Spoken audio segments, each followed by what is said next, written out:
Kaduthuruthy saint Mary's ഫൊറോന താഴ്ത്തുപള്ളിയിൽ സ്വാതന്ത്ര്യദിനാഘോഷവും പരിശുദ്ധ ദൈവമാതാവിന്റെ സ്വർഗാരോഹണ തിരുനാൾ ആചരണവും നടന്നു.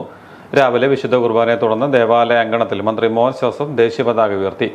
ഈ ഓഗസ്റ്റ് 15 ഭാരതത്തിന്റെ സ്വാതന്ത്ര്യദിനം സമുചിതമായി ആചരിക്കുമ്പോൾ നമ്മുടെ പള്ളിയും കല്ലിട്ട തിരുനാൾ കാലങ്ങളായി കടുത്തുരുത്തി പള്ളിയുടെ ഈ ഓഗസ്റ്റ് 15 പ്രത്യേകതയാണ്. അച്ഛനെല്ലാം പള്ളി പറയുകയുണ്ടായി. ഈ മൂന്ന് കാര്യങ്ങളും ഒരുപോലെ നമ്മുടെ നാടിന് ആത്മീയമായ കൃപയും അനുഗ്രഹവും നൽകുന്ന വലിയ വിലപ്പെട്ട കാര്യങ്ങളാണ്.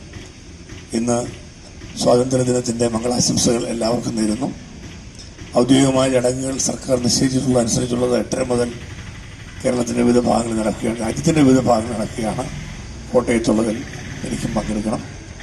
പ്രിയപ്പെട്ട വികാരിച്ചൻ ഇങ്ങനെ ഇന്ന് ഈ ഒരു കാര്യത്തിന് വേണ്ടി നമ്മൾ ഒത്തുചേരുമ്പോൾ ദേശീയ പതാക ഉയർത്തി ആ കർമ്മം നിർവഹിക്കണം എന്ന് അച്ഛൻ ആവശ്യപ്പെട്ടത് ഞാൻ അനുസരിക്കുന്നു.